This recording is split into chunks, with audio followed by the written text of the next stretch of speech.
Is he late to like training sessions too? Kyle, Always late, bro. He stayed at my house and was late to the training session. He was pretty late. what's fucking wrong with that kid? He just joined now. We've been on for fucking 5 minutes. Fucking He's such late a as fucking fuck. tool. Is that a Florida thing or is that a New Jersey thing? That's a Jersey. Well, it ain't Was Jersey. he I'm was on he late? time. Was he late I'm when he always was on in time. Jersey, or is he just He's late because always fucking late. he's in Florida and does he not have his I volume on? can't hear you. Bitch sent me a message at 6:04. No, fuck you. False. No, False. And I you could should have believe it though. you should have been waiting for me to send it. What were you doing? wait for you. What were you doing? Planning that backdrop that you're behind? I was dusting it off. There's dust on. I wanted to look nice and clear. Fucking hell. I don't want no shitty backdrop on my fucking podcast. I had a microphone. I couldn't get the microphone to work, so I got pissed. Okay, Nick. Okay, Nick. We don't use microphones. Is that Just actually this one. working or it's not working? I don't know. Is it working? Does it sound okay? I can hear you guys. I don't know if it's the mic or something else that's picking it Yeah. up. Yeah. That I don't hear at all. It's not working. Okay. Bro, it's not okay. That's hilarious. That's away. Oh my God. You guys were talking to a mic that was picking up nothing. Nothing. That just made no noise, bro. Oh, bro. It was like this. On? That's crazy. Like you guys can hear this, right? Yeah. Yeah. No, we can't hear that. Oh, Mm-mm, shit. mm-mm. Seriously? Yeah. Yeah, seriously. Now You you hear made that? it seem like he knows what he's doing. Potentially he was right. It works. But you can hear mine, right? No. I don't know. Move it. Oh, I just whacked it. But I can hear it in my headphones, so it has to work. Because when I take my headphones off, I can't hear it. Now I can. Now you Well, got they me sound all the same. fucked There's up. no mic. Hunter, thanks, Hunter, for coming on and already throwing a monkey wrench in this shit. Why? Oh, did it say Hunter? Oh, yeah. That's my middle name. Is that not it? No, that's not. That's my middle name. Oh, what's your first name? Danilo. Danilo. What do they call? Nobody calls you Danilo. Just like nobody calls me Gaetano. So what do they call you? No, I literally call him Danilo. Do you really? Yeah. You can say, people just say D or Dan. That works. Yeah, I would figure people say Not D or calling something. Dan. Big D. Huh? I Some am- people call me, no, you can't call me Dan because we have Dan at. Yeah, I can't call you. Does Nick call you Big D? What are you fucking?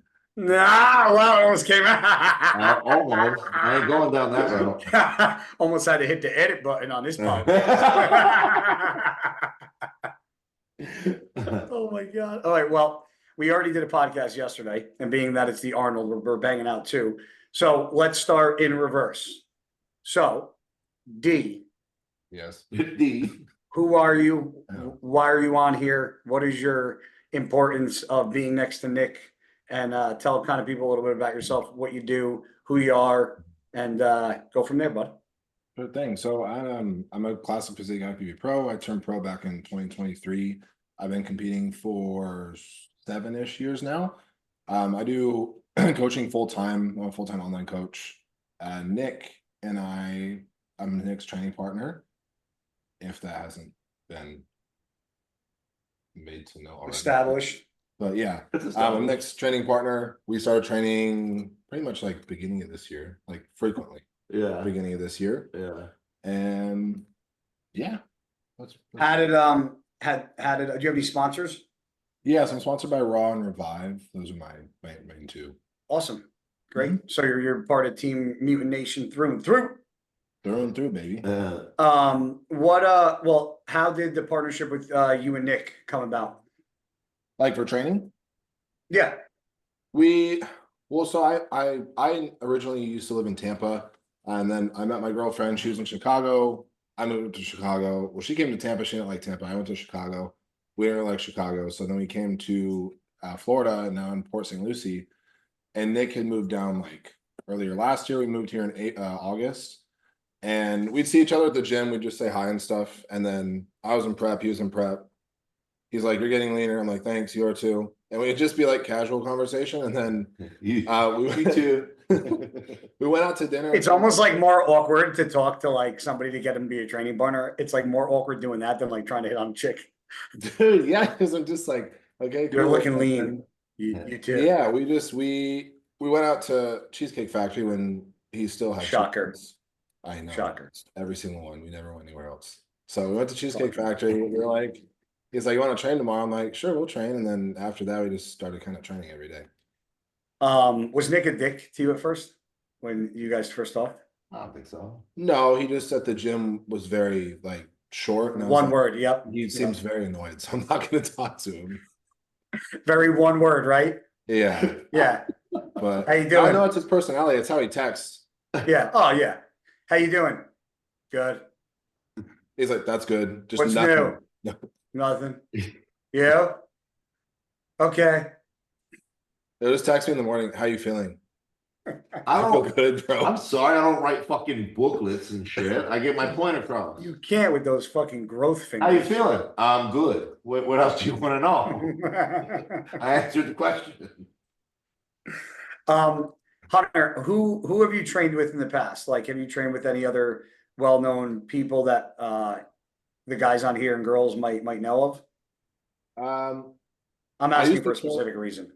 Yeah, no, I used to train with Austin Espy. He's a classic physique guy. Okay, yeah, I know Austin very well. He's one of our athletes. Yeah, so when I lived back in Reno, Nevada, he moved from California to there, and we kind of became training partners there.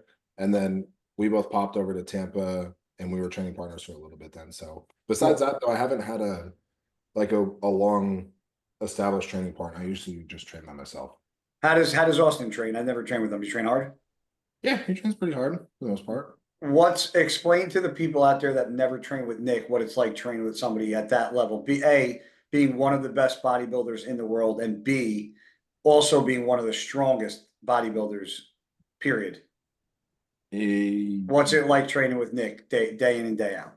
Because I think a lot of people that train or trained with me, train with Nick, and probably even train with Kyle, people will come and do one session here and there. It's very different when you have to clock in every day over and over and over and over and over again.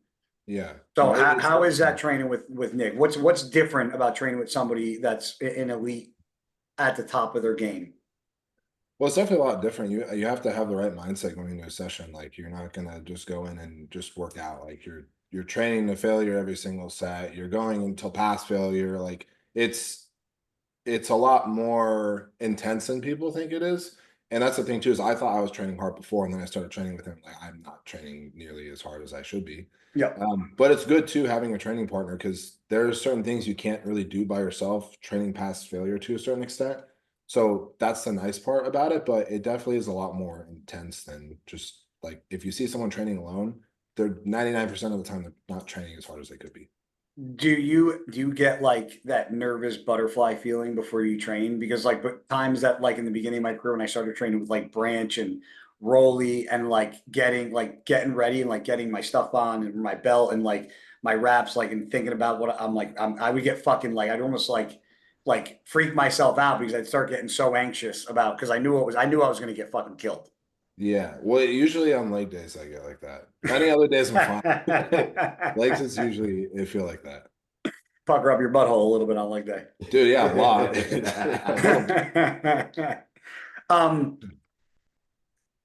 What is your view with the RP hypertrophy? Is that something that Nick brought to your attention? Have you ever done that prior to working with Nick? And if you have or have not, give me your experience with that versus the other ways you trained. Yeah, I haven't really done much RP strength stuff. Like, I've known Jared for a little bit, but I haven't followed to a T with RP. I think the biggest thing for me when we first started it was sitting in the stretch position with the weight. I was like, oh yeah, I can't do the weight I usually can. Like, I had to back it down quite a bit, but it also ego check. It is big time. And I think that's a lot of thing that people don't get in the gym, is they think that you always have to be throwing 3+ plates on a bench. You have to be doing so much on the leg press and stuff. But if you're actually training smart too, but also intense and heavy, like, you're not going to need to load that much weight on things. And I mean, it's good. I've seen a lot of benefit from it. I've grown quite a bit from it already. The biggest thing to kind of get over was the recovery at first, because it was a little hard to recover from it. And so it's just something to watch with. Yeah. If people haven't done RP and they want to do it, it's kind of something to consider. Is it not wild to see how much weight Nick can use at such a strict form? Is it not like kind of like freakishly like, holy fuck? Well, yeah, I mean, I hate fucking sucking him off on his he own has 10 podcast. plates on a leg press for 20. I'm like, dude, I don't know how the fuck you're doing that. but like, it's not like 20, like I would put it on and go like, he's like, Right. Very slow, yeah. Yeah, it's very robotic. It's kind of cool to see because it's not it's like every single movement. Like there's not Yeah. a movement that's not like that. which is very impressive to me because that means his joints feel great, which is even a bigger shock because of the amount of load he puts on him. Yeah, he just turned 30 too, so it's like he's getting old. Yeah, old fuck. I'm a fucking young stallion in the game. He gets so sensitive about his age. Yeah, you're a baby. I'm young stallion. Kyle, I've talked to Nick about this and I've asked him before. I'm not gonna have you introduce yourself because people obviously know who you are. You're pretty well known in the industry. Fuck you, Kyle. Yeah, fuck you, Kyle. Whatever.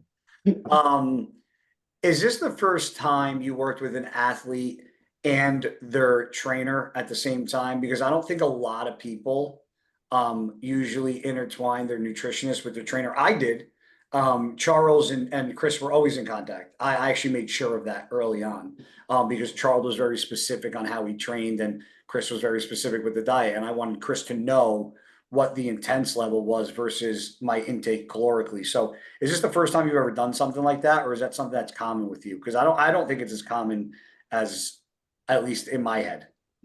Yeah, no, it's definitely the first time for me. I'm not sure if Nick shared with you. I don't want to say I was opposed at first, but my initial thoughts were more so to feel out why and who are we picking, and let me understand, let me do my own back end research.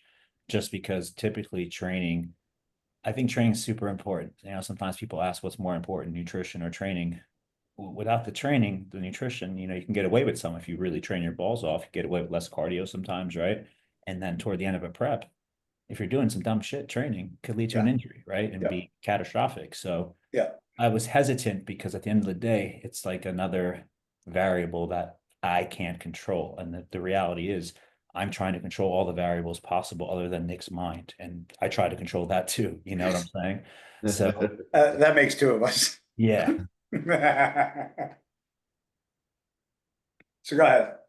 So yeah, no, it was my first interaction where I'm letting someone kind of run the training. And Jared and I have established a pretty good relationship relatively quickly, you know, despite what some may think, or at least my initial thoughts were like, when am I going to meet this guy in person? And we made sure that we met up in Florida right at the beginning of next prep. And we just kind of shot the shit, right? Hung out. We did some things on camera, but then a lot of stuff was just getting to know each other a little bit, the background and understanding. And he knew I was testing him with certain questions I would ask just so I understand. And I'm sure he did the same for me. So, you know, that camaraderie that we were able to establish, I think will be very beneficial as we are really the support system for Nick. And we both want the same things, right? So victory here is a victory, you know, resulting in Nick being back at the Olympia stage and where he should be.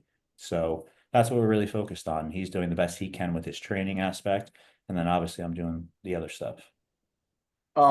Before I go into you and Nick having a previous relationship, because, you know, people don't know you're still in Jersey and you and Nick used to train together early on in Nick's career. Actually up until a couple of years ago until he actually moved. But before I get into that, this just popped in my head when you were talking about Jared. It's kind of like what came first, the chicken or the egg, because and I say that in the terms and context of what bases what off the other. Does the nutrition based off of the training, or is the training more so based off of nutrition in pre-contest? Because obviously in an off season, it's fucking full bore training, full bore food. Now pre-contest, we're looking at a different animal. So what comes first, or what? I'm not saying are you more important than Jared, but one has to be based off the other. So is it the diet based off the training, or is it the training based off the diet, or does it change as you get closer, like you said, not do something stupid? Like how do you guys kind of figure out which one takes precedence over the other? I'm proud of myself for that question. No, I think it's a fantastic question. I'm sure a lot of people wonder that, whether they ask it or not. They should. I think nutrition kind of is the processor here, right? So that's going to lead everything in terms of how I'm setting things up. If he's trying to ramp volume up and I'm pulling food, well, you know, that might smoke Nick a bit. Similarly, as we're going down, let's just say we're getting close to the show, that's where no matter what, Jared already knows, depending if I'm putting a certain compound in, hey, we're going to remove those stiff leg deadlifts that Nick loves so much. We're going to kind of pull away from them just because it's not worth it anymore. That risk is now higher than the reward. But as you mentioned, in the off season, I think the training and nutrition, unless you're taking a whole week off, you're sick or something, then maybe it changes, right? But the reality is, as we get into prep, we kind of want like that new baseline. And usually to start prep, you're coming down from a peak.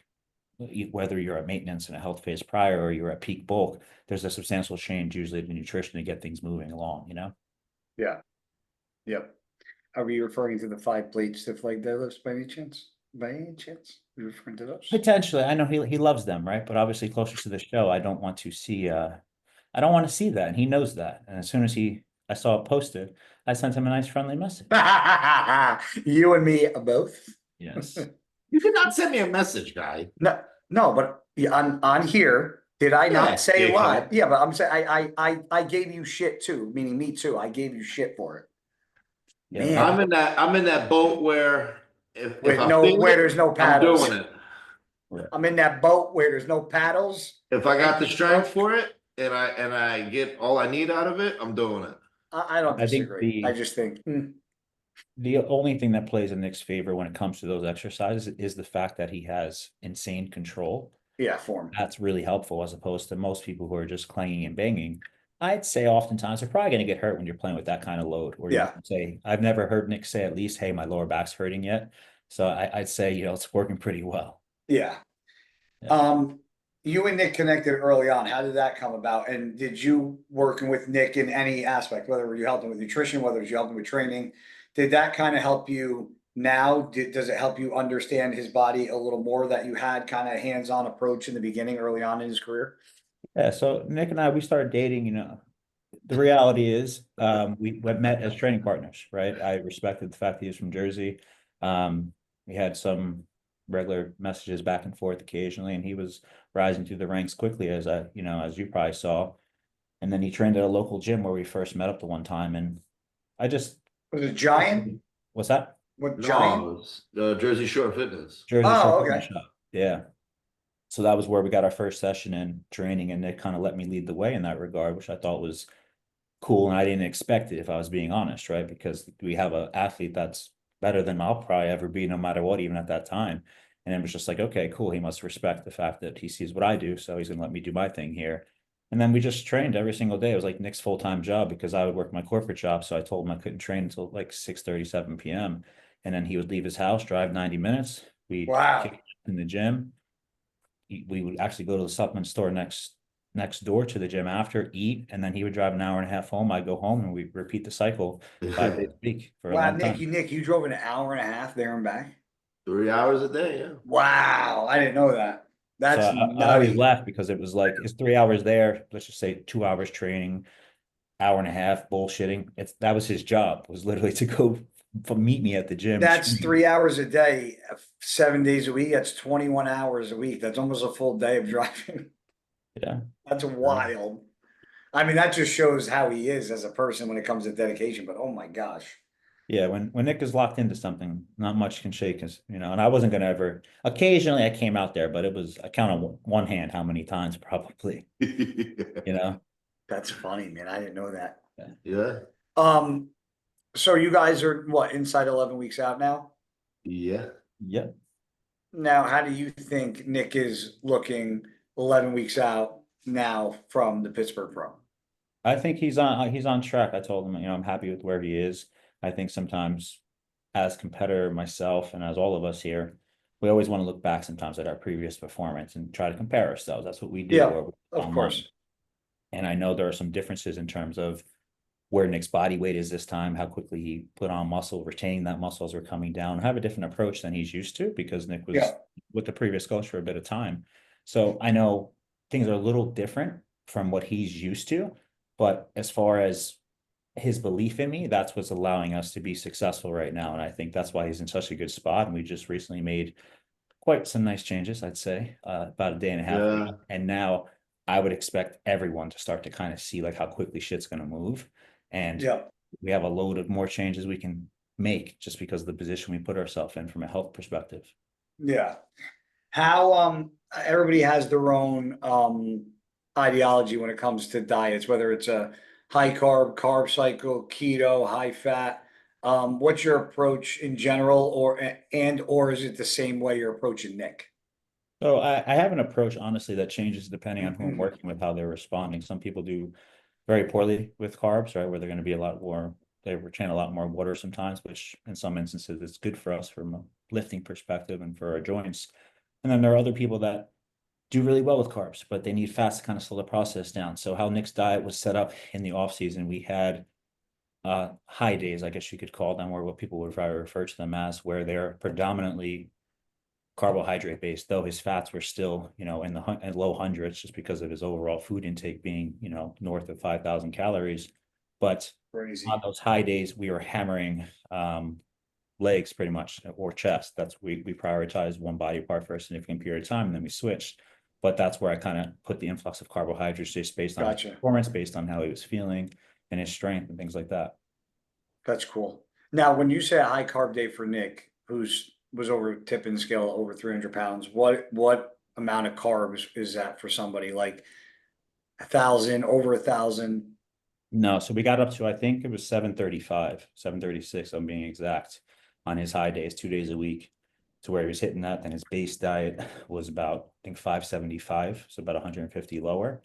And then his off day diet, I had him run a little lower. I usually try to keep people's sensitivity in check, so I use a little bit lower carbs on those off days. I look at them as like sensitivity days. Gotcha. Now, how do you do you believe in off-season cardio? I know some coaches are completely against it, which is wild to me. So I think cardio is a fantastic tool that everyone should do. Most people don't do enough cardio. I don't think they protect themselves, and that's why their careers don't end up as fruitful as many would hope. For Nick, being that I was getting, I inherited a hand, I'd like to say. It wasn't the hand I would normally want to play with, right? But it is what it is. And it was okay. Where are we right now? What needs to be done? How are your legs feeling? You're a little bit down. I know you want to get to stage, and in Nick's perfect world, he would be competing next weekend. That's what he wanted. Yeah. And I was like, hey, I think I need some more time to feel confident in making sure that I bring you to stage, how you need to be brought to stage, because we have a lot of shit on the line this year. This is a very important year for you, and it's not your fault you're here, but we have an opportunity to do something really special. Let's take the extra time. So yeah. That's pretty cool. How often are you hands-on with Nick? I think you've been out there twice already, right? In the past month or so?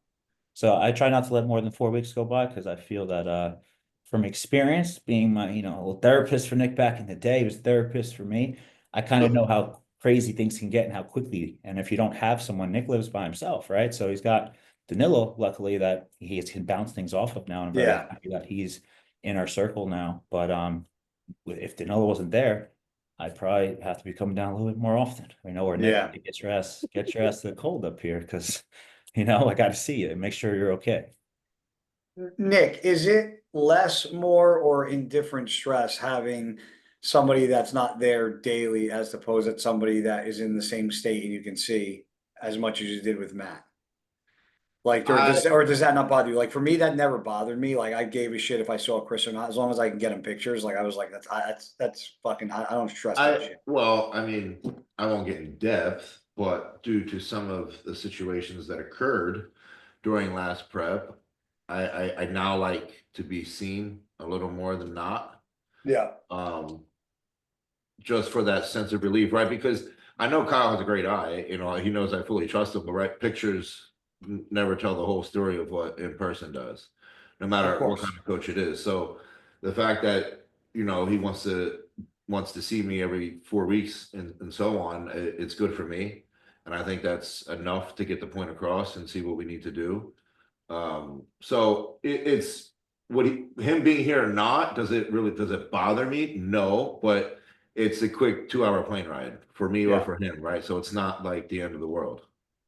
Now, what's the plan on the Pittsburgh Pro? Would you want him out there, Kyle, like a week early, 5 days early, 4 days early? Are you planning on seeing him like the weeks leading up and like staying close to him like a couple weeks out, or just meet him in Pittsburgh a week out or before the show? Like, what do you guys game plan there? Yes, I mean, if I could lock him in the room, I'd do that for sure. Feed him and kind of take him out, walk him, But I what I'm know dog, planning. bitch. So what we'll I have anticipated inside 4 weeks. Ideally, I can see him much more often. Definitely the last 2 weeks. I don't want him to wait till the last second to fly. So if that means I need to be down there or he needs to stay with me for the last 10 days, 14 days, we can do that. But, we don't have an exact game plan, but I have anticipated probably needing to be quite active beginning May 1st until we're done for sure. Yeah, I was gonna say we didn't really talk about that game plan. Yeah, no. I'm glad I could be Or the like I said, concierge of that. we've been averaging about every 3 weeks. We kind of, because he came up here for the holidays, so I got to see him in And between. I'm gonna see him at the Arnold, so he'll be. And I'll be there at the Arnold, exactly. I'm just gonna send Nick a quick screenshot. Who? Yeah, I'm sending you something. Okay. Hold on. You'll understand. Oh. I wonder if I'm on the wall behind you. We got, what, you're trying to see who that is? No. We have a picture of Meadows. Did I make your wall or did I get cut off the wall? Yeah, no, you're right there. You want to see you? I should be right behind you. Shut up. Yeah, am I on the fucking wall? No. Yeah, Nick, shut the fuck up. Oh, yes. Okay. See it? Can you see? I can't see. Can I see? I can see. Very nice. You say fair enough.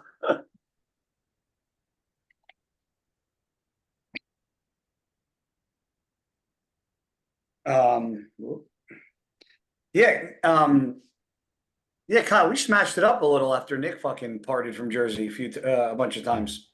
We did, and then you retired, and that was it. Oh, you moved to Florida before I retired, you idiot.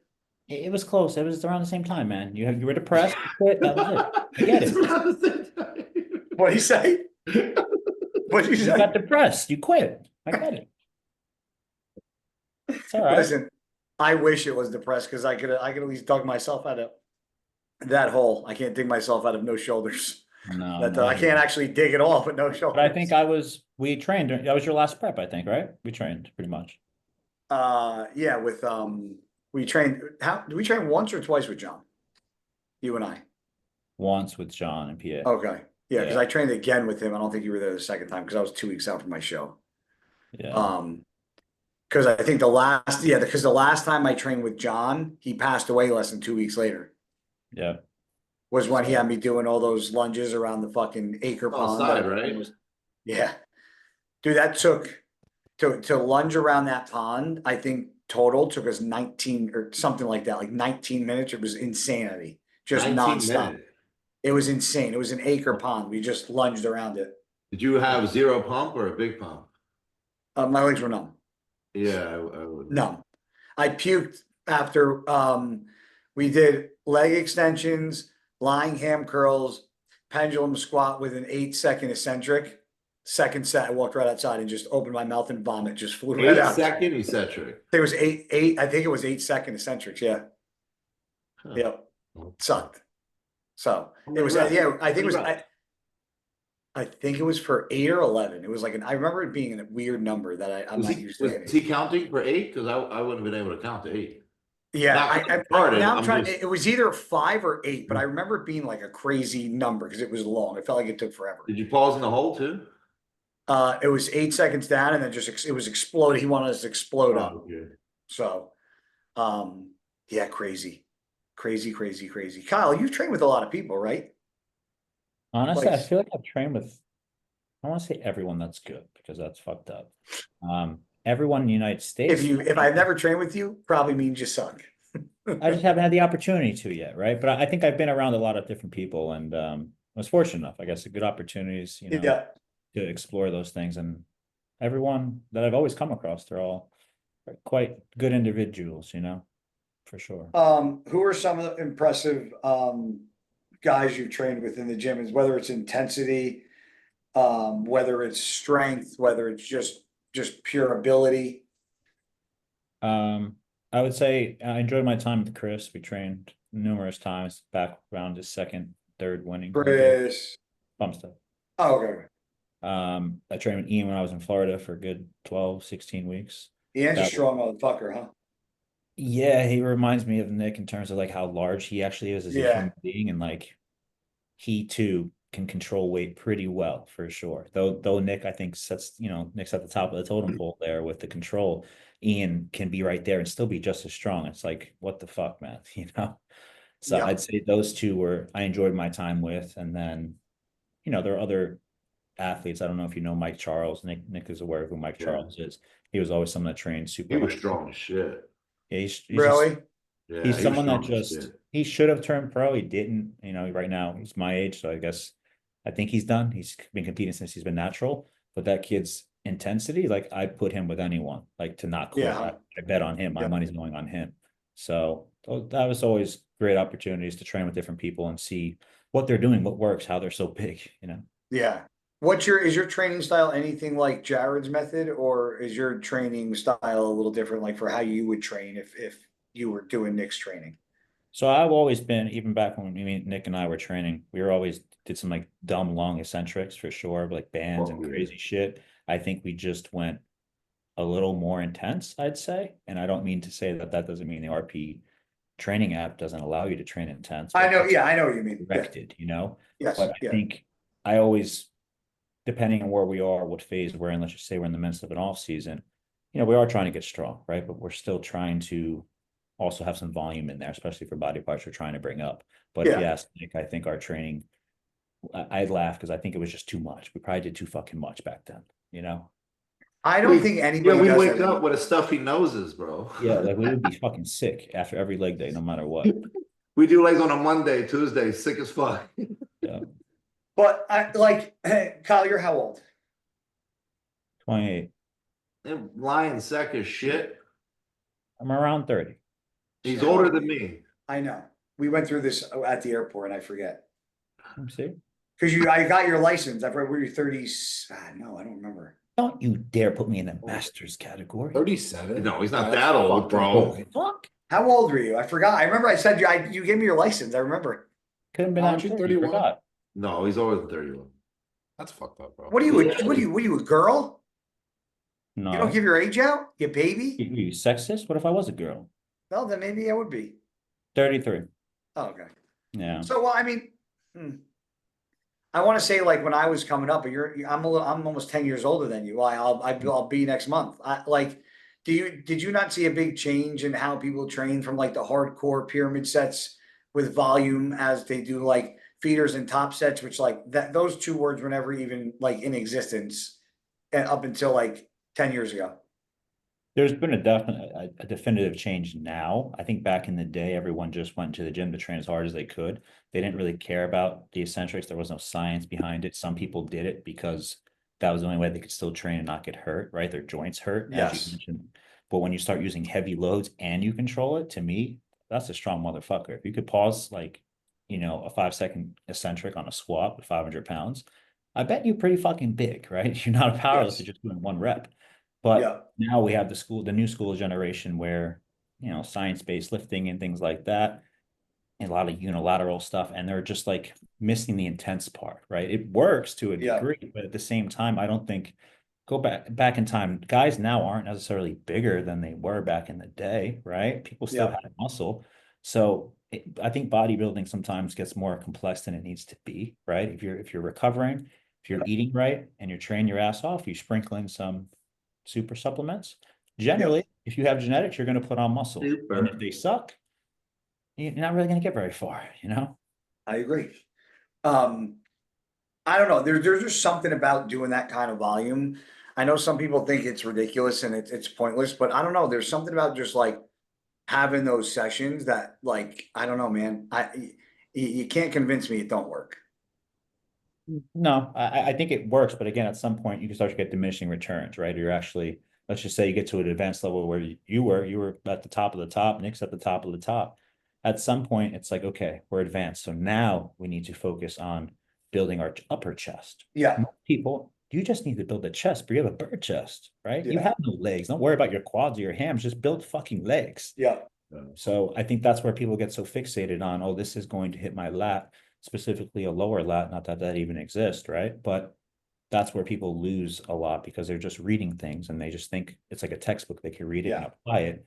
And that's not like that at all. You go in the gym, you train really hard. That's step one. If you can train hard, I'll take that person. Beating the person that is squeezing and going really slow. Yeah. I don't think that matters. Yeah, I agree. So because it's more so somebody that's on Nick's level is more so fine tuning than he is gaining muscle. He's, you know, not that he might not be trying to gain a little bit more in his upper chest or a little bit more in his outer sweeps, but he's at the point where trying to gain that volume of muscle isn't there as more as it is like fine tuning and polishing everything else. Correct. For sure. I think Nick's that once you get to that advanced level, it's more the fine tuning, right? Like obviously what you're doing built you a good frame, but if a body part sucks, it's probably what you're doing with the body part because you clearly have muscle and genetics to put on a boatload of muscle. So if one area is worse than another, it's how you're connecting to it and figuring that out or going back to the mechanical breakdown of things and structuring exercise a little differently. That's what really matters. But I think people try to worry that are amateurs. They try to worry on fine tuning shit before they have the shit to actually fine tune. And what I mean by that, like I had a conversation with a buddy today whose girlfriend I saw in the gym and I was like, hey, is so-and-so getting ready for a show? And he was like, no, she's just doing like a mini cut. And I just like giggled. I go, man, I go, this industry changed so much. He's like, why? I go, because like I just if you're a competitor, sometimes you got to get uncomfortable to make those changes. And if that means gaining some weight and maybe getting a little chubby, but like doing a mini cut in the middle of a off season, unless you're a fucking blimp, I think is just like you're actually wasting time. Like, do you believe that do you believe in that kind of stuff? Like, I'm not saying you should be a fat fuck, but like, would you ever, I never had Chris when I was competing, like, we got to do a little mini cut.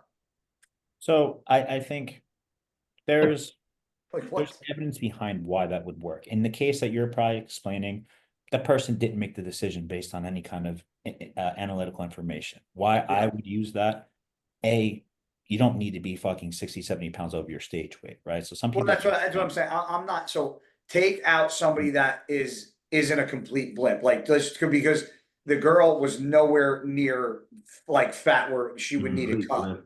She wasn't. So what I would go off of are lab markers. Yeah. And feedback like, hey, how's your digestion? You used to be ravenously hungry. Now you're sitting there stirring your food you can't eat.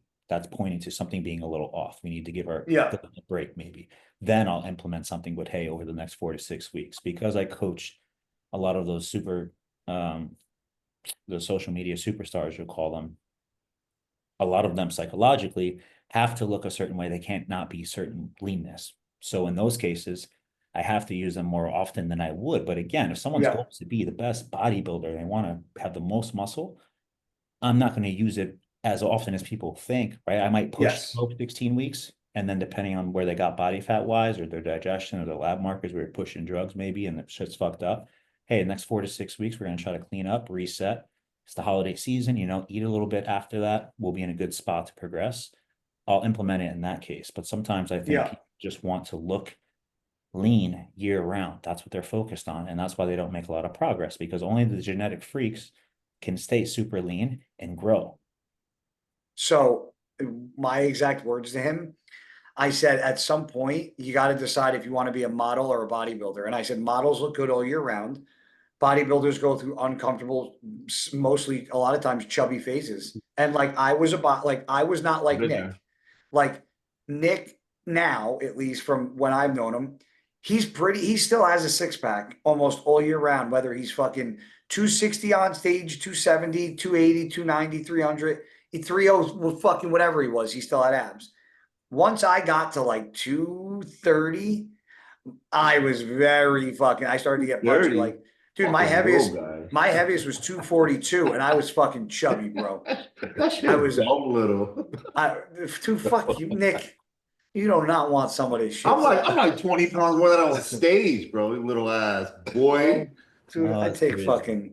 So you're saying when you had a hard time getting over that like 220 without being chubby. Yeah, and didn't matter what I did. So it got to the point where I couldn't worry about looking lean because I wouldn't make any progress worrying about having a six pack. And I was the guy that like, I hated the off season because I fucking knew I was going to get pudgy and I fucking hated it, but there's nothing I could do because I tried every which way to gain muscle and keep somewhat, and it just didn't work. So it was like, if I would just do mini cuts to keep my abs, I would have never progressed at all in any way. That's why I think I'm not saying there's not reasons to do it. You gave prime examples of when you would do it. My point is that I feel like people do it more so for the phrase that I said of people want to be a model versus they want to be a bodybuilder, right? Yeah. Like, what, Hunter, you turned pro what year? 2023, end of the year. At how old? 23. I'm 24 now. I'll be 25 this year. So you're pretty fucking. How many shows did you do before I turned pro? That show was my 7th show. Okay. So how long when did you start competing? What year? I did my first show in 2019. Okay. So you turned pro pretty fast. Yeah, relatively compared to others. Were you kind of shocked that you turned pro like as fast as you did? I was shocked the day of with how I looked. When I woke up, I was like, I'm fucked. Like, I'm not going to turn pro. Why? What happened that day?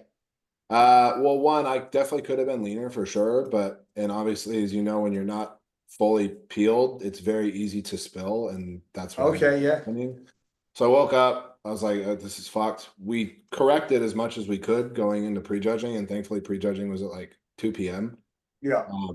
Which I landed in center stage, and I got second against the other guy, and we both got a pro card. Who won? James Anthony. He lives in Vegas. Kyle, you know who that is? No. I might if I saw him. Yeah, we saw a picture. He's been competing for a long time. He's like 35. Oh, he's old. Yeah. Is he a pro? Yeah, he turned. Well, he got. He won national. Oh, he won. Okay. Well, that was the year Anton won overall. Gotcha. Yeah. Okay.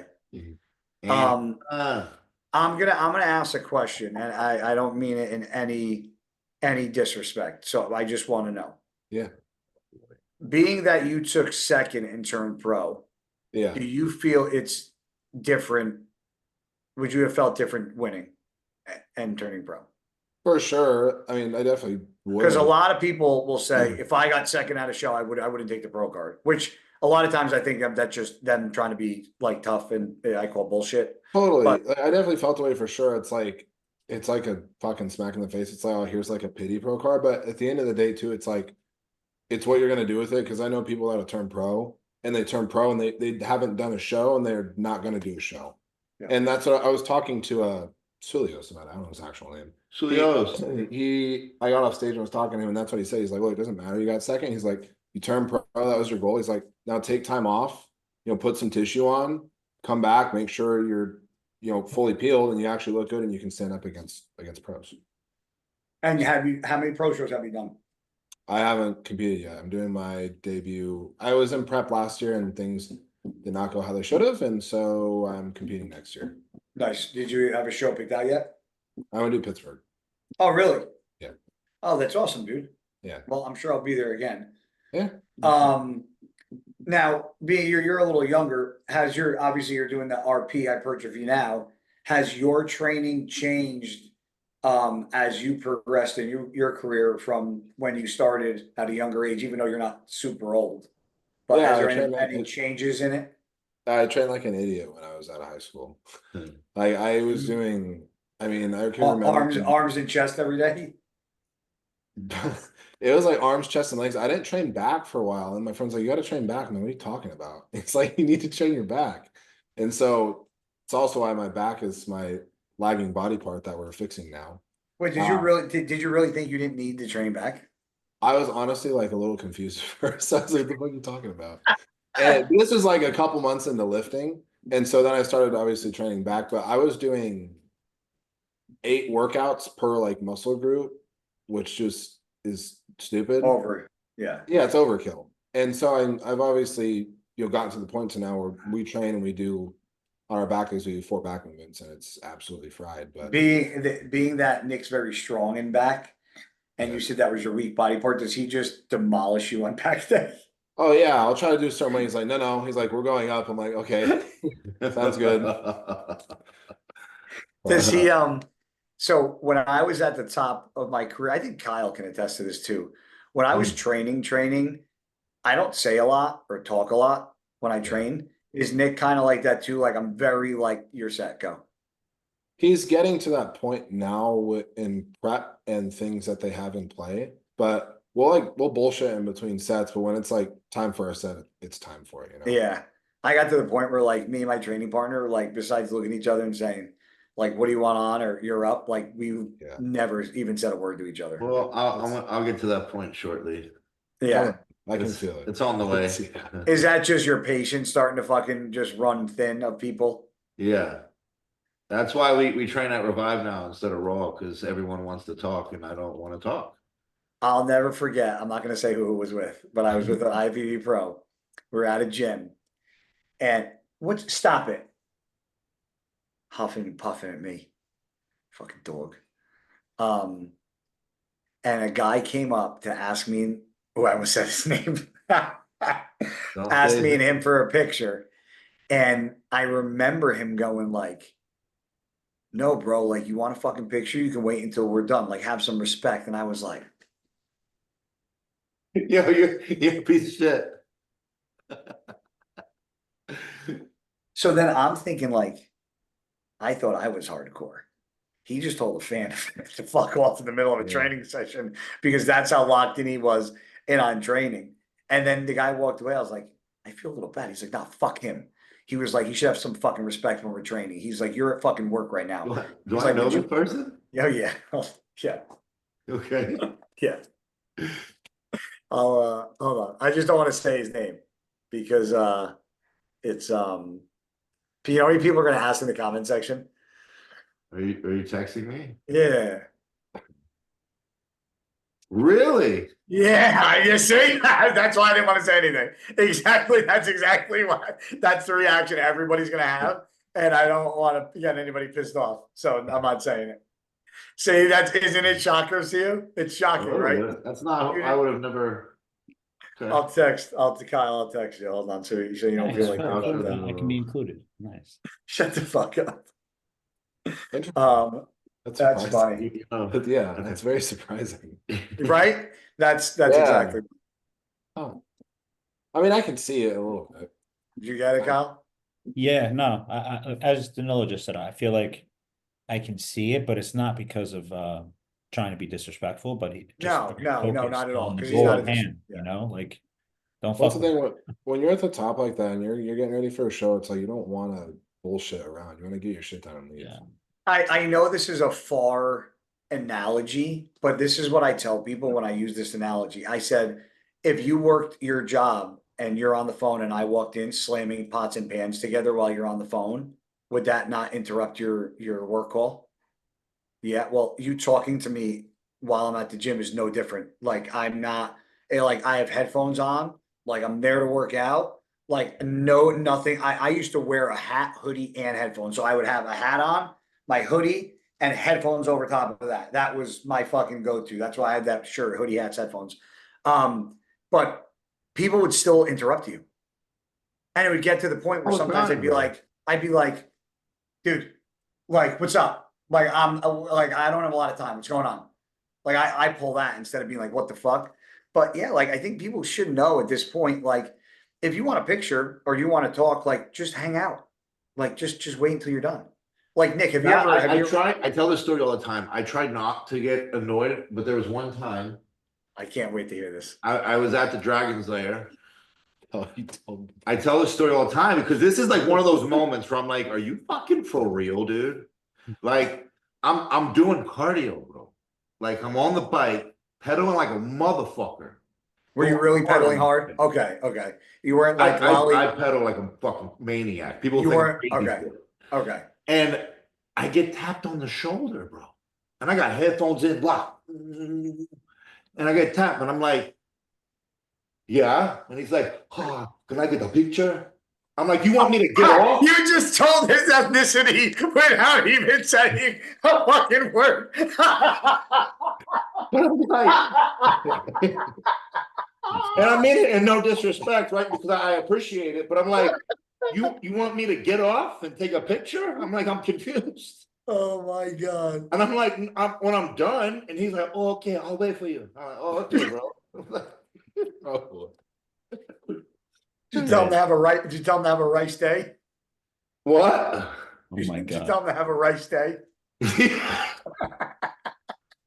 But what's funny is he waited. Huh? He waited. No way. He waited. That's fucking hilarious, dude. Oh my That God. was I like can one of picture. those moments though, where like if I'm training, I try not to get annoyed because if I'm in between sets, it is what it is. I'm cool with it. But Yeah. like, bro, I'm pedaling and my face is red. Like, why are you tapping me on the shoulder right now? Like, What's the most awkward moment you've had with like a fan? while I'm peeing in the urinal and the guy goes like this and goes, "Can I get a picture?" I'm like, No way that I happened. like that guy. I said, "Get the fuck away from me, bro." With his dick in his hand. Hand in, That's leaned over. I don't know if he had a glimpse at mine. I'm sure he did. insane. He was at least 6 foot. I've had people ask to take pictures, and I go, dude, I don't take pictures when guys are in the background with their dicks in their hands. We got to go outside. Like, Well, I know. People are like, let's get a picture. I'm like, in the bathroom, bro. Like, yeah, especially like when you're at the hands, when you're at the Arnold, when like there's this sink in the urinals behind you with everybody like this, and you want to take a picture. It's like, dude, come outside. Like, get the fuck like, out of here. let's take 6 steps and we'll go right there. It's like, That's wild. Oh my God. I'm trying to think of. Kyle, have you ever had any altercations or any shit like that, like in a gym when it comes to that kind of stuff? Because I know obviously you have a little celeb to you as well.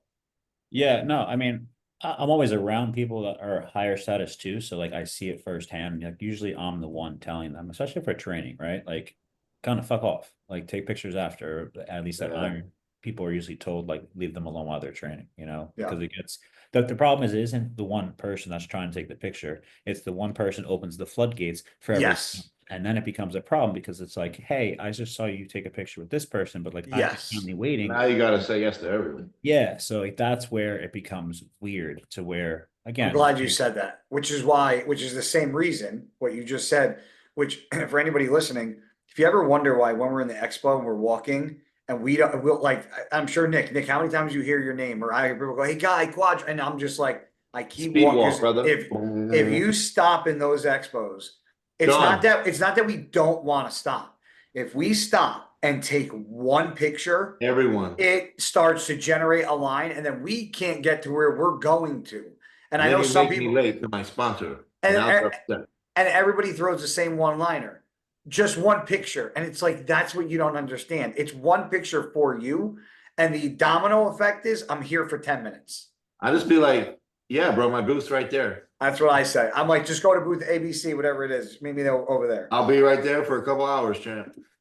Are you 3 going to the Arnold?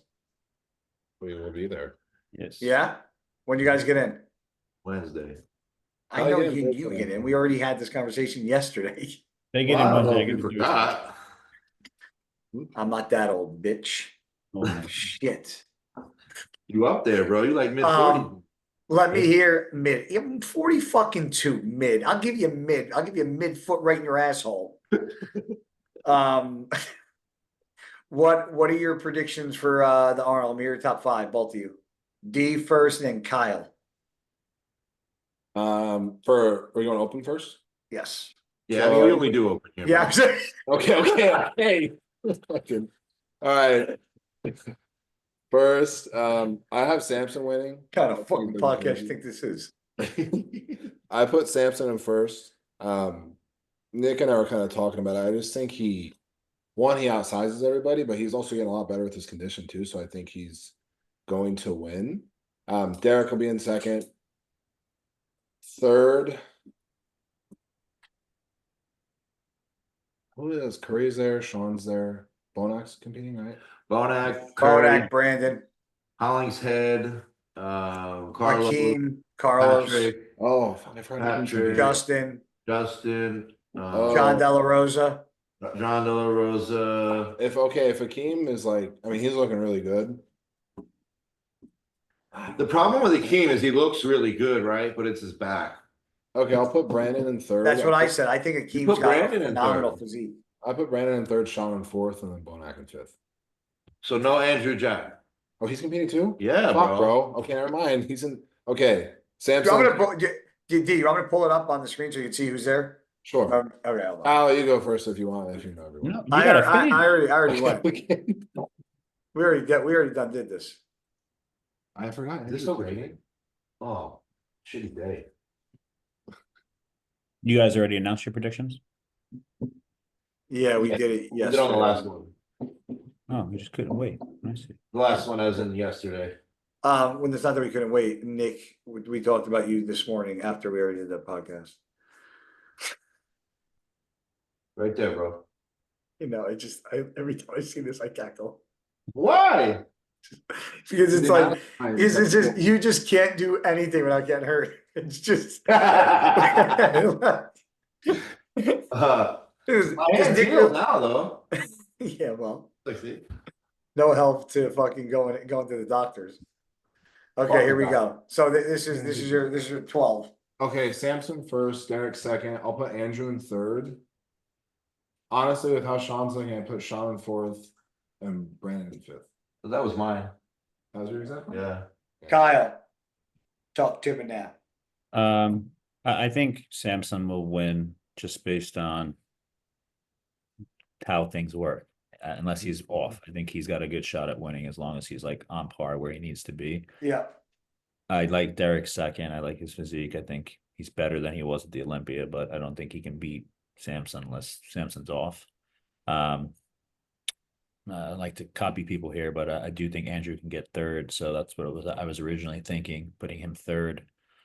I mean, Andrew has a potential to win, and so does Derek. I think so too, but at some point, potential is potential. Yes, agreed. Right? Agreed. I think he's got to finally nail it, and I don't know if it's kind of like it's a variable here, right? I'm trying to lose.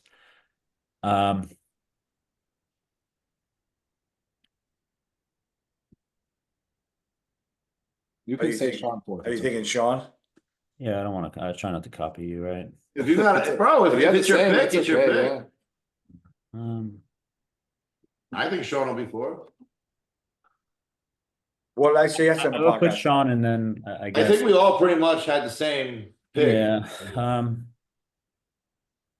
I think our top five. I think Curry would be fifth. I would like to see Akeem, right? But he never really seems to get there either. Sometimes.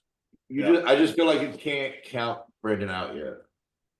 No, and his last update looked crazy. It's like, somebody's. I don't know if it's like his normal big self. No, I'm gonna say this. See how that translates a little bit, but like his conditioning looks pretty fucking good. This is not a knock on John, Bonac, Brandon, Akeem, none of those guys. Okay, but once you start knocking on the door, man, of almost 40, it don't fucking matter what you do, what you take.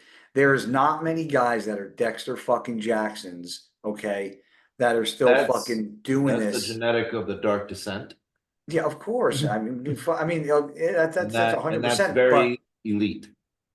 But even in that sense, you don't see that many guys into their 40s winning shows or going to the once you father time catches up, I think Keem is a phenomenal bodybuilder, but as the years have gotten on, he's got older. His back, Keem's not 40 yet, though, is he? No, but he's in his late 30s. Yeah. His back development, his lats have gone up higher and higher, and he always had his back double bicep was always his problem because his back lat spread is so impressive because he's so wide, but his hands fill in the gap where his lats lack. So it's just like what I'm saying is like Bonac. Bonac still got it, but like he's a little smaller version of himself. Brandon still got it, but he's just a little bit smaller version of himself. Like that's what started happening to me. Then you have guys that are new with the fresh muscle coming on the scene, starting to push that generation of guys out, and that's kind of what just tends to happen. So that's where. Guy, what went on you first? Well, I had horrible shoulders, dude. So it was. Well, I was going to say, was it? you could say shoulders, but you also had surgery, right? So you couldn't really give them that potential. So take shoulders out. What went first? Well, now when you say shoulders went first, they also cut my bicep tendon, so my arm got affected by that. Really? So yeah, so Your quads didn't really go anywhere. they did. I mean, but they're still big compared to normal people quads, but they're not nowhere near what they were. But I would have to actually say my back, because what ended up happening because of the shoulders, my internal and external rotation, Yeah. I lost. So hitting shots and lat spreads, that's what really started. And then my back double bicep coming down and then opening up. I just my shoulder almost got locked. Like it's called locked shoulder. You couldn't turn all the way. No. So you could see that. Did you always have that, or was that from surgery? No, that was not from surgery, just from being bone on bone with my shoulders. There's nothing, that's why my shoulders are so bad now. But I would say, yeah, for me, like this obviously started to go, but this was due to my shoulders being so bad. But my back definitely started to go more. And it wasn't so, it was like that. It wasn't my lat width. It was like, that when people say, oh, he's like front to back thick, like thin, that means if you turn somebody sideways from the thickest part to their back, that's that thickness. Like that on my back really like started to go. Because like my rowing motions and stuff, like I couldn't engage because my shoulders were fucked. So you just couldn't contract anymore. No, I still, dude, I go to the gym now and I try to fucking train heavy. Do you get a pump? Not with a low test score. Yeah, brother. Better. Did you take a little shot? I had my consult with Merrick. They were gonna fix some things to get me back. What's crazy is he goes, "Are you feeling all right?" I go, "What do you mean?" He goes, "You're good." I'm like mentally? He's like, "Yeah." And he was like, "Sex drive?" I said, "I'm fine." He's like, "Really?" I go, "Yeah." I said, "I know." I said, I saw the dude, Kyle, my test was 171.6 and my estrogen was 4.1. Jeez. Yeah. But no, my estrogen's low because my test is low. Yeah, but that's like super low. I don't know. That's almost 0, bro. No, it's 4. That's super low, man. You're an idiot. Yeah, fix that. Dude, what's crazy is I don't know what it could be from. I have no idea. Not taking tests. Yeah, but I came over for like 8 or 9 days, but that's still super low, regardless. It wasn't going to be 600, Nick. It's 8 days prior, it'd been like 180, 190. Nice. Like, I don't think it would have been that low if you took a shot. No, but there's no point in taking a shot of test. So how much do they want you to do? Do you want to say or no? Like how much test they want me to run? Yeah. Still 200. I haven't taken over 200 since I retired. It's a nice little cruise. I mean, listen, part of me is like, maybe what happens if I just hit 500 for a couple of weeks, see what happens here. You about to be a whole new man, cuz. Yeah, bro. But it's like, dude, with my heart, I don't want to fuck with it. That's the reason why. Remember when you were like, after the Arnold Olympia, he's like, "Yo, you good?" My mom said you look a little skinny. Yeah, bro. Was that the Olympia? Yeah, it was the Olympia. She's like, she comes up to me, she's like, "Is Guy all right?" I'm like, "Yeah, why?" He's like, "I know he's retired, but he's looking a bit skinnier than normal." I was stressed. When I get stressed, why don't you have that talk with him? Because I'm not. Like, I'm not going down that fucking rabbit hole. No.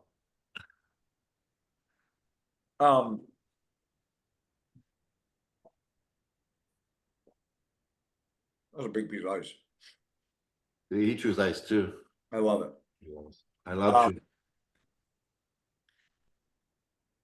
Nick at his best, or where you see him being this year versus Mr. Olympia last year, if we could just play that game, where do you think? The one I bailed out?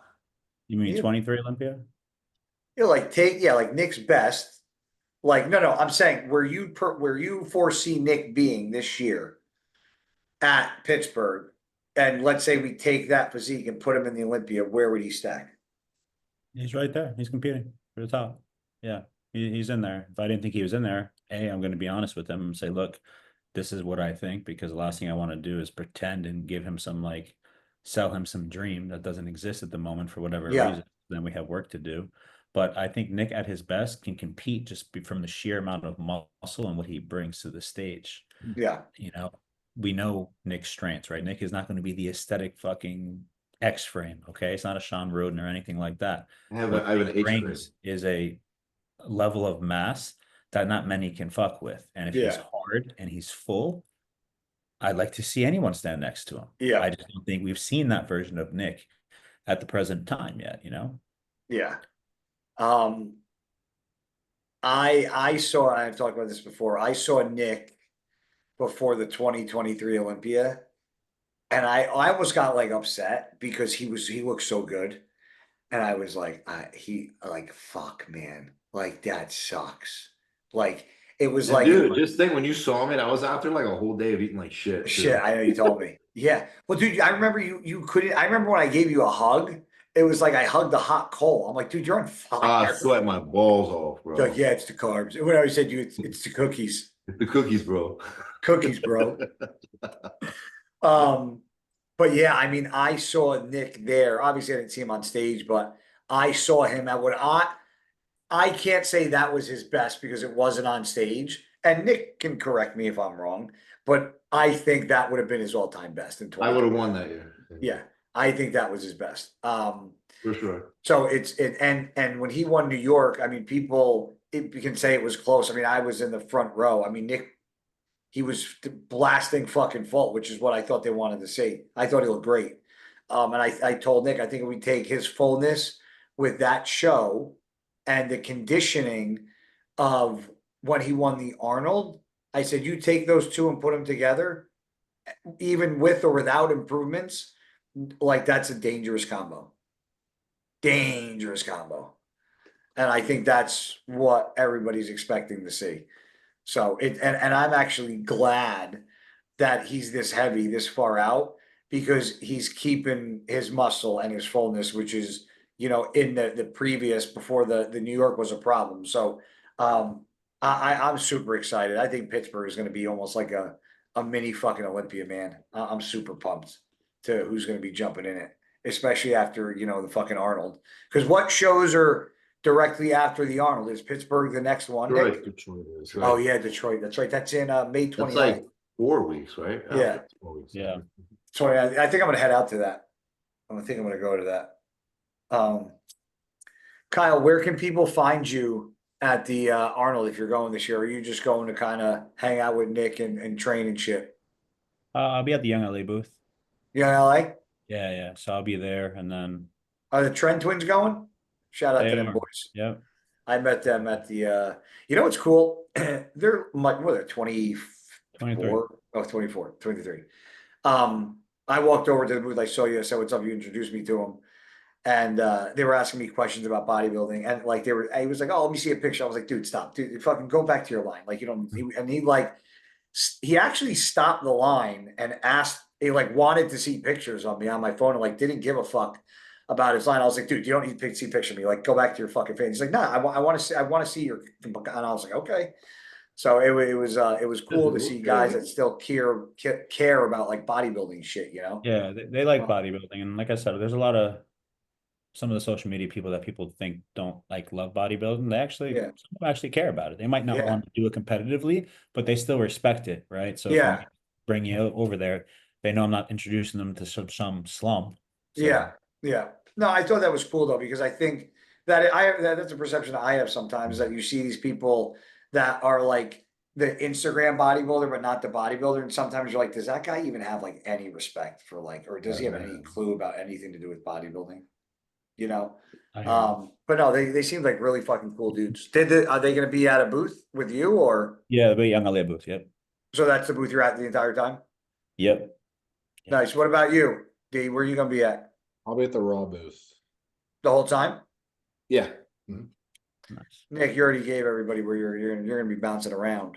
Got a little bit of raw, got a little sausages, a little wolf pack. Are Where I'm you, gonna be, guy. I'm at Applied Nutrition and Gasp. Okay. I gotta do that. And then I got an event Thursday night at Bullfrog. Wait. You're only at those two? Yeah, well, we don't, Uprising doesn't have a booth. They don't have one this year?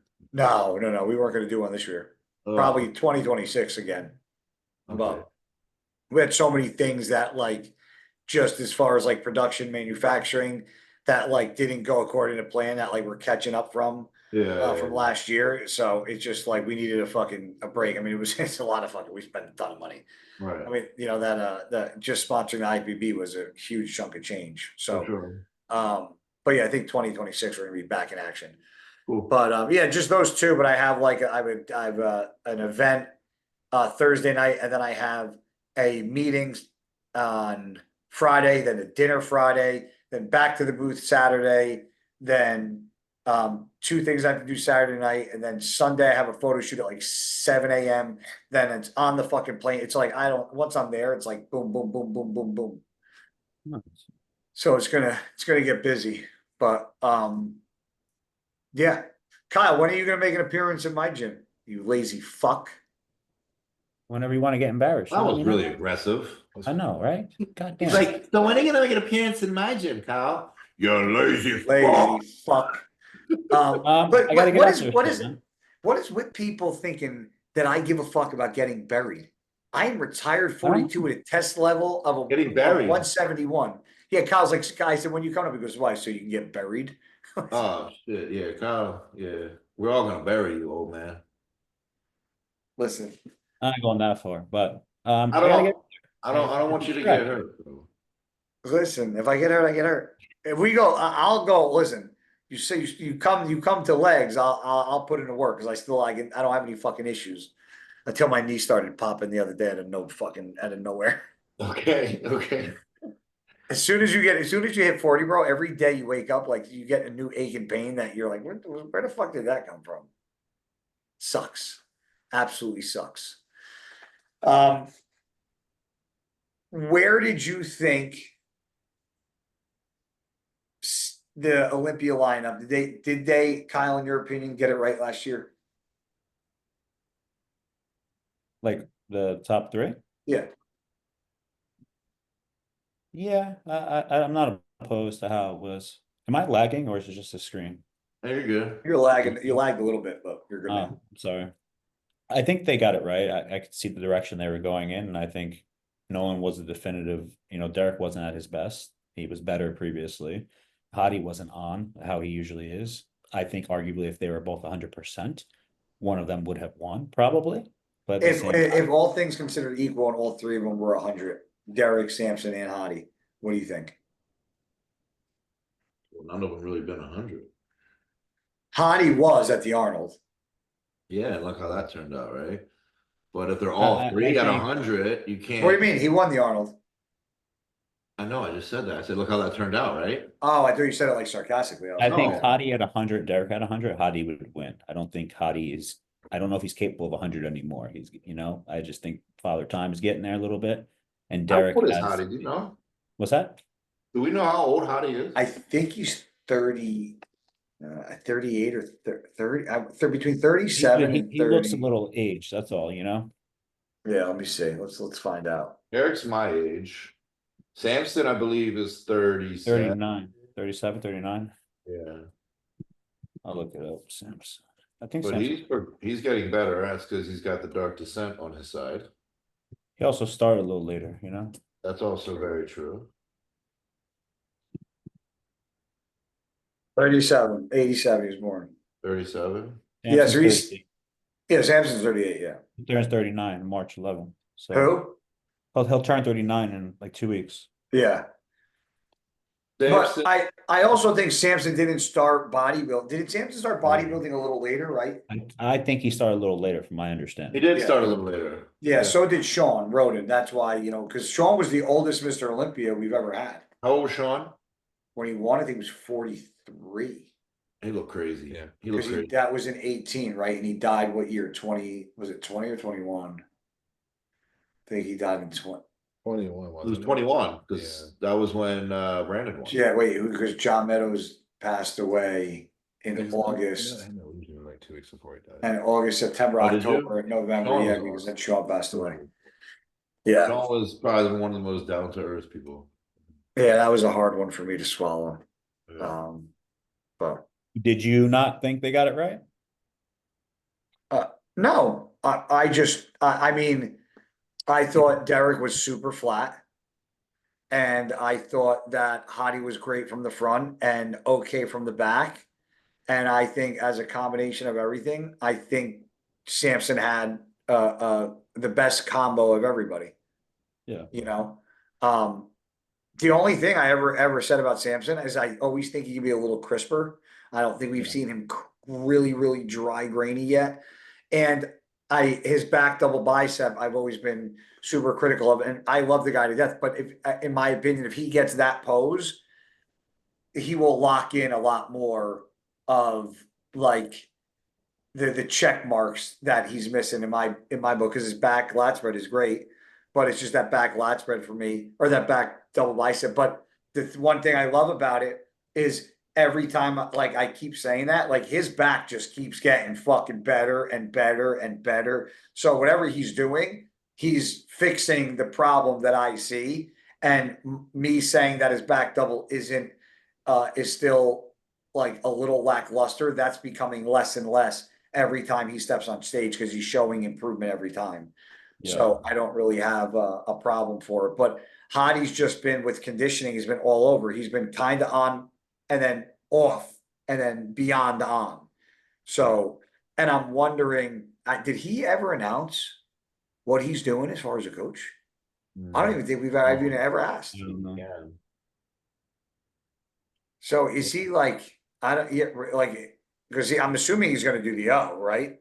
Of As course. long as he has I presume he's still with Evogen, because Evogen would help him get here. I think Yeah. Hani said he was still gonna do that part.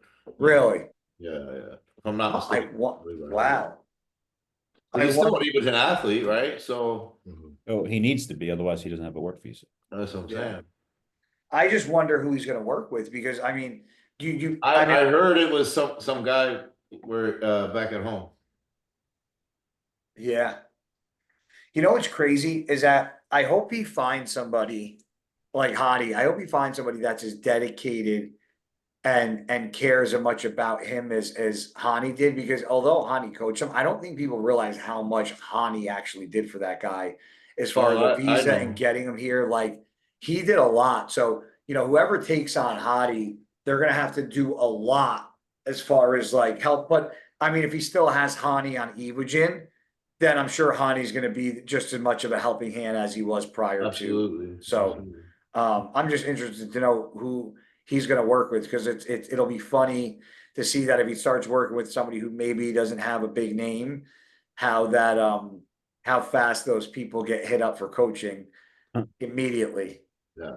Remember, as soon as it came out that Mel was coaching Samson, how I heard somewhere that she was getting like blown up with people like hitting her up for coaching like immediately. I believe it. It's crazy.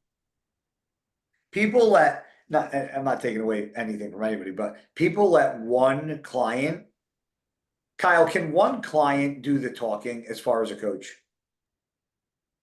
As far as a record? Marketing tool to gather? No, not used as a marketing tool. Can you get one client in shape and that's it, and be considered somebody that you think is a good coach? Or do you think it's the coach that gets it right with different people over and over and over again? Yeah. I'm not saying that. My point is this: is you have like somebody, like I said, like Mel, that got hit up right after the Olympia because she helped Samson, and I don't know what she did prior to that, but people took that one showing and was like, I'm gonna hit her up and see if she'll coach me. It's like they let one show be the story of a coach, and like what I think in that circumstance, I mean, the one showing was the biggest win of course the world, right? Absolutely. So I feel like that one-off, I think many of the top level coaches work with the top level athletes. They're all always going to be in shape. You see them bounce around. You used a different coach. Did you not show up in shape? Everyone shows up in shape at that level. It's just, do they get better year after year, or do they go down? Right. So this year there's a lot of new faces, new generation of bodybuilding. They're working with some different people. I'm interested to see, how are they improving? Are they actually getting better, or are they the Yeah. same? You just polish the car a little bit, you put them on stage. That's the Yeah. difference. So I think the coach that gets it right with multiple people and has a track record, that speaks more volumes than, hey, I work with this fucking freak. He's a Ferrari. I polished it a Yeah. little bit, put him on stage, and guess what?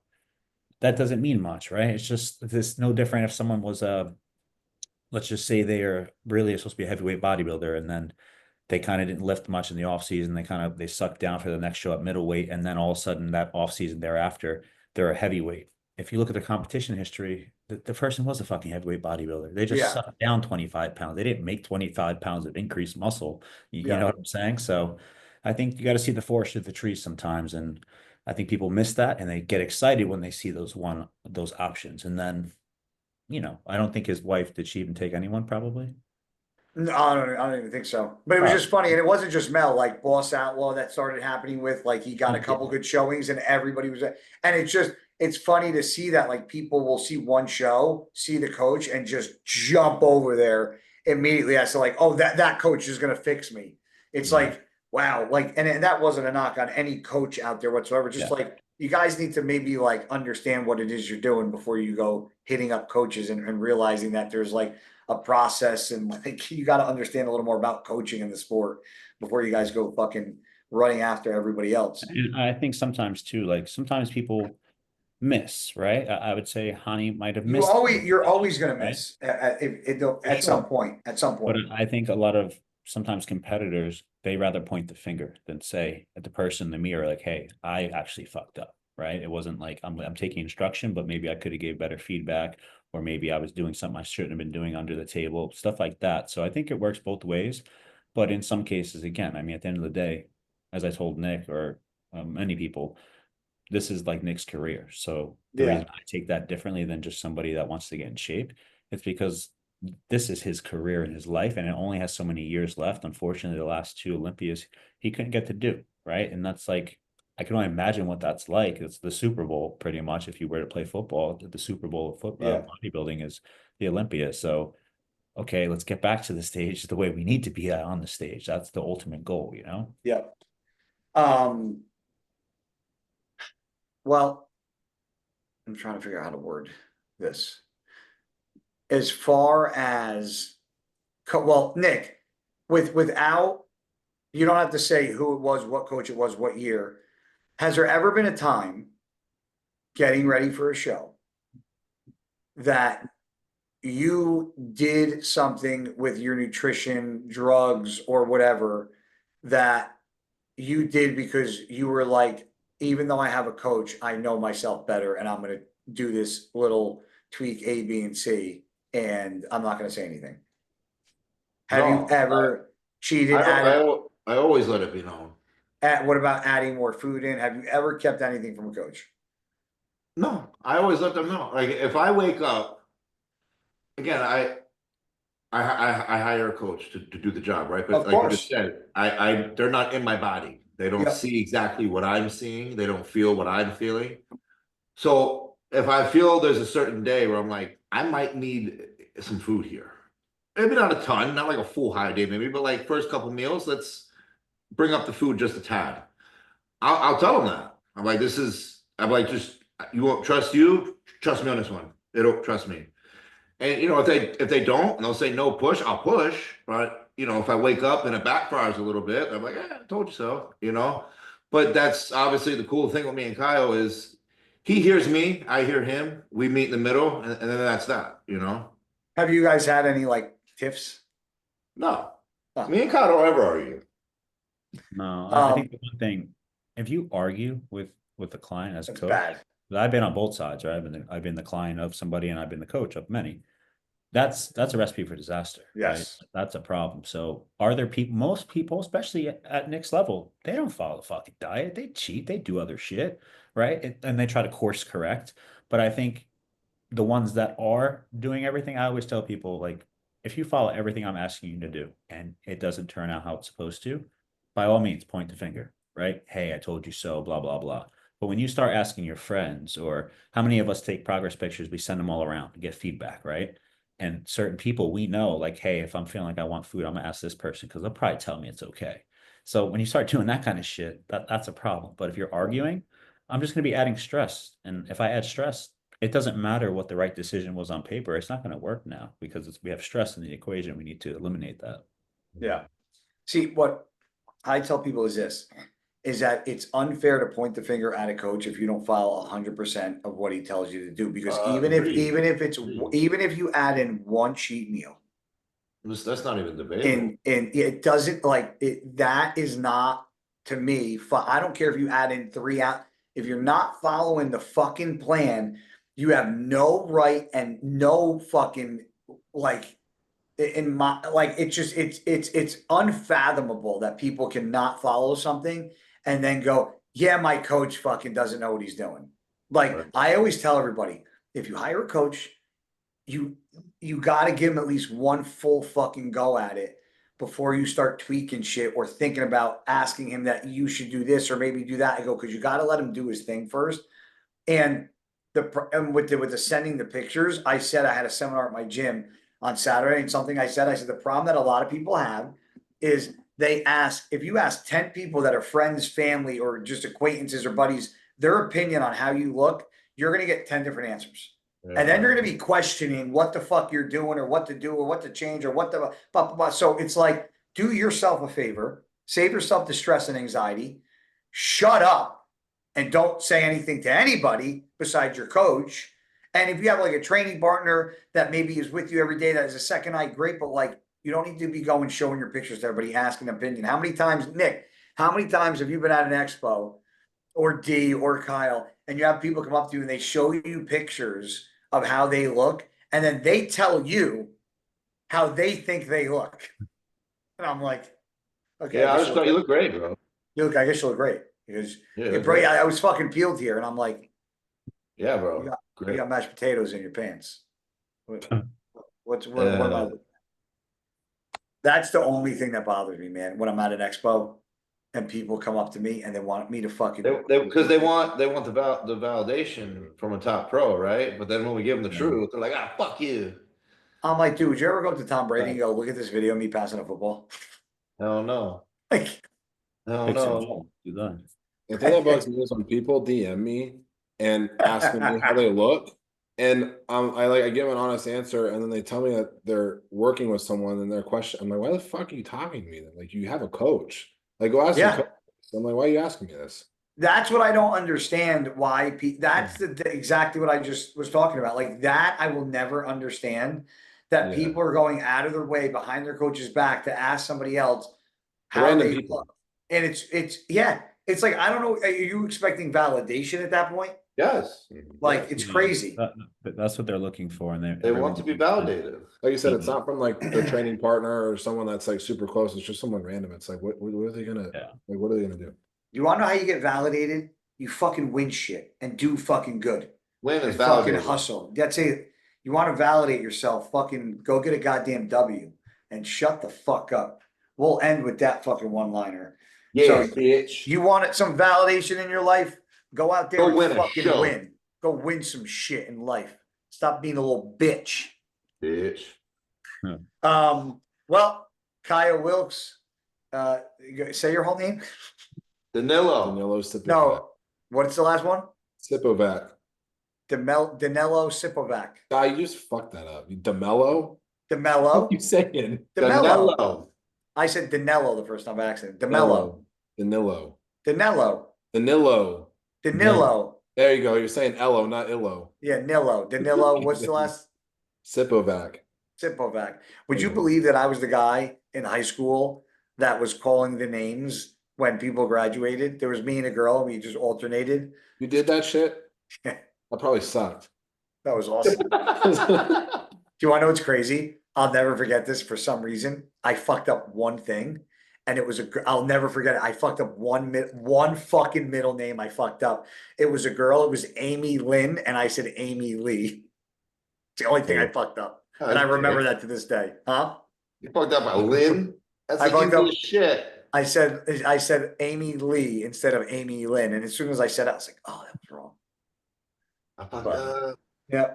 So I will see you guys in Columbus in a couple of days. So Celsius, Wolfpack, and Raw and Revive for Nick, right? yeah.